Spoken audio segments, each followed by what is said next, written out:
Hi there, I'm Maeve McMahon and you're watching 12 Minutes With. My guest today is Tom Fletcher, United Nations humanitarian chief based in New York and across the globe. Welcome, Tom. Thank you so much for joining us here. Good to have you with us on the programme.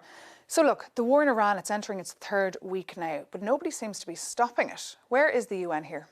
Well, the UN is on the ground responding to the humanitarian crisis that this war is creating. So you've got to look at the crisis in Iran itself, where you've got hundreds of thousands displaced. You've got the displacement in countries already dealing with loads of refugees. Afghanistan, Pakistan. You've got a humanitarian crisis, of course, growing in Lebanon. We've also found that our access to Gaza has been restricted since the start of this war. And then we've got the crisis caused by the fact we can't get our goods through the Straits of Hormuz. And so the prices are going up of fertilizer and food. And meanwhile, you have a US president who's disregarding international law. Do you feel like the UN is being sidelined lately? Well, this is a time of impunity and division and polarization. And a lot of people are attacking the UN. But every time you hear someone attack the UN, ask yourself what they gain by making us weaker. Because actually, impunity, brutality, polarization, war, we were built for times like this. This is why we were invented. And look, in the last week, I've lost 4 colleagues on the front lines who've given their lives to go out there and save lives because of the mess the world is in right now. So is the UN perfect? No way. But, you know, I'm not going to accept the attacks that come our way. Will the UN still exist in 10 years? Yeah, absolutely. Because we represent the imperfections of the world. It's a complicated, messy world. We wish we could do more, actually, to end these conflicts, to send out our peacekeepers and our peacemakers. We can only do that where we get a mandate from the world, from the member states.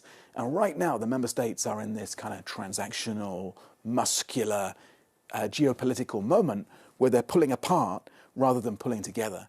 And we've got to be a force for coexistence and solidarity. And just before the war began, President Trump inaugurated his so-called Board of Peace.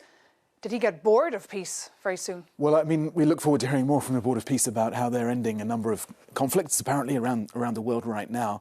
I'm dealing with the consequences of so many of those conflicts, whether it's in Sudan or South Sudan or the DRC or Gaza or, as I say, Lebanon at this moment. The White House, when I talk to them, are very clear that the Board of Peace is not an alternative to the UN. And certainly the other countries that have joined it have been absolutely categoric that this is not meant to replace the UN. We're still here. And when you saw that war begin back on the 20th of February, did you know how big the humanitarian disaster that would come with it? Yeah. I mean, actually, people talk about the unpredicted consequences of this conflict, but they were quite predictable, these conflicts. We know how much we rely on the Straits of Hormuz for commercial traffic and humanitarian traffic to so many of the places we serve. Somalia, which may go into greater levels of starvation because we can't get our supplies through the Straits. But we also knew the risks that Iran would basically take the conflict into Lebanon, across the Gulf. And what we're seeing is civilians and civilian infrastructure hit in all of these zones, these theatres of the conflict. How many people are internally displaced in Iran? Hundreds of thousands, we estimate. What's interesting at the moment is that they're not crossing the borders at the scale that we expected. So you've got a lot of instability in those countries of the region. And of course, the economic crisis is driving up that movement of people. But we're not seeing the large numbers of Iranians cross the borders at this stage. And what we're understanding from the local authorities is that local communities are responding and taking people into their homes. But that's a situation we're watching very closely. What about potential spillover of refugees coming to Europe, potentially? Even though you're not seeing that now yet? I think we will. I think we will, because this crisis can't be put neatly back into a box. You know, wars don't just end at frontiers, and actions have consequences. And we're in a period globally right now of kind of reckless adventurism in so many places. And of course, civilians will be displaced by that. So how should you prepare for this? We've got to think about how we coexist between host communities and those arriving in our communities. Now, that will be politically very difficult, and the extremes in our politics will use these crises of people on the move to try and gain more support, to go for more populist, anti-migrant policies. But look, one way to help people find their own livelihoods and lives and get their kids to school, the things that we all want to do in their own communities, is to make sure we get support for them there, then they won't choose to travel to other countries. And just on that point of people on the move, we've seen thousands internally displaced in Lebanon. What is the situation like there? Really grim. And my boss, the Secretary General, was in Lebanon at the end of last week. And I spent all weekend on the phone to our humanitarian team there. We were trying to get a convoy of support down to the south of Lebanon, which is taking a real smashing up at the moment. And we had to turn back because of the danger levels. We lost a colleague in Lebanon last week as well. So it's getting more and more dangerous for us to operate, and the needs are going up. We've got tens of thousands displaced, many of them people who were displaced already by previous conflicts. Yeah, we saw UN peacekeepers, they were shot at and wounded. We need that de-escalation by all sides right now. Our peacekeepers are there to try to keep the peace, literally. You know, that's what they're called. And they should always be protected. What we're hearing from the Israelis is that there could be a major ground offensive in the south of Lebanon. Do you fear that Lebanon could be the next Gaza? I do fear that. And in fact, I fear that because that's what we're hearing from some Israeli ministers right now who are speaking in increasingly belligerent language about what they plan to do to Lebanon. One really interesting development in the last couple of weeks is that for the first time, the Lebanese government themselves are calling for direct negotiations with Israel, which hasn't happened in the past. And so there's potential here to reset the relationship in the region. But the path to that is through dialogue and diplomacy and not through more brutal violence. And when the Israeli military say they are just targeting Hezbollah or the Iranian Revolutionary Guard, do you believe them? Well, that's what they're saying, but we're seeing massive damage to civilian areas as well. We're seeing a lot of damage to healthcare, for example. My colleagues on the ground were briefing me yesterday about the number of hospitals and clinics which have been hit in these attacks. So it's deeply troubling when you see that impact on civilian infrastructure.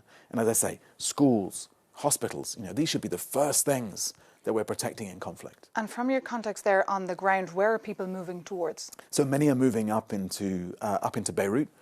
And we know there are large numbers of people sleeping rough now along the Beirut Corniche, along the seafront there. Some are going into Syria. And so some of the Syrian refugees are going back to Syria, but now you also have some Lebanese refugees now moving into Syria as well. And then many are moving up into the mountainous areas where they feel they are more safe. Because the reality is that Israel has issued these instructions to civilians to move from vast areas of the country. So it doesn't leave very much space for them to seek refuge.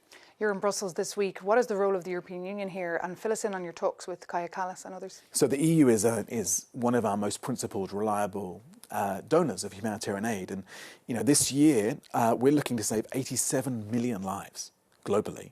To do that, we're trying to raise $23 billion. Now, that's less than 1% of what the world will spend this year on guns and arms and defence. That $23 billion is probably less than the US has already spent on this conflict in the last 2.5 weeks. So I'm here to talk to the EU about how they can back that plan. Really encouraging news, announcements coming today about more European funding to that hyper-prioritised plan. Because meanwhile, your funding is being completely cut left, right and centre. How are you coping with that? Oh, it's really rough. If I was running a business and I'd lost half of my funding in a year, then I probably wouldn't be in my job. It's been really hard because what we're trying to do is reform the system, and that's something we're doing because we believe in reform, not because it's forced on us. Trying to save as many lives as we can, but without any stability or guarantee of the money coming in. And so all the time, I'm in Afghanistan, I'm in South Sudan, I'm in Ukraine and Darfur, seeing projects that I know will close, and meeting people who I know will die. You're just back from Gaza. Tell us more about the fragile ceasefire there. It is fragile. I went in about 2.5 months ago, just after we got the ceasefire deal. And as a result of that ceasefire, we've hugely scaled up the effort. So we were doing 1.6 million hot meals every day, for example. We got a lot of shelter in. We did a big immunisation campaign for cholera. It wasn't enough, and kids still died of hypothermia over what was a brutal winter. But it was a big improvement. Now, since this resumption of this conflict across the Middle East, our access has been restricted. Again, there's only one crossing open, Kerem Shalom, Kerem Abu Salam.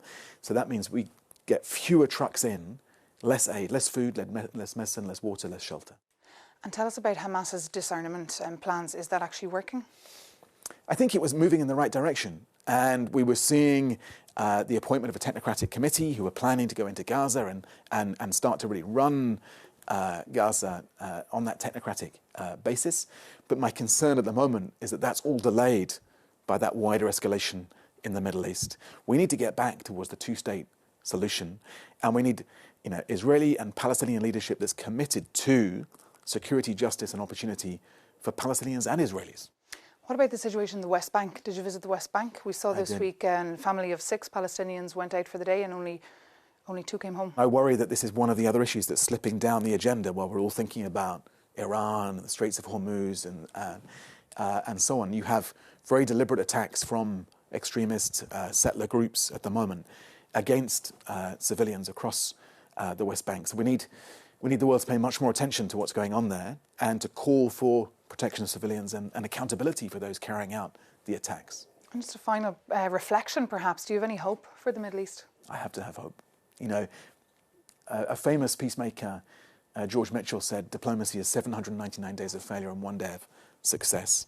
So every day I wake up to it, probably the most horrible inbox in the world.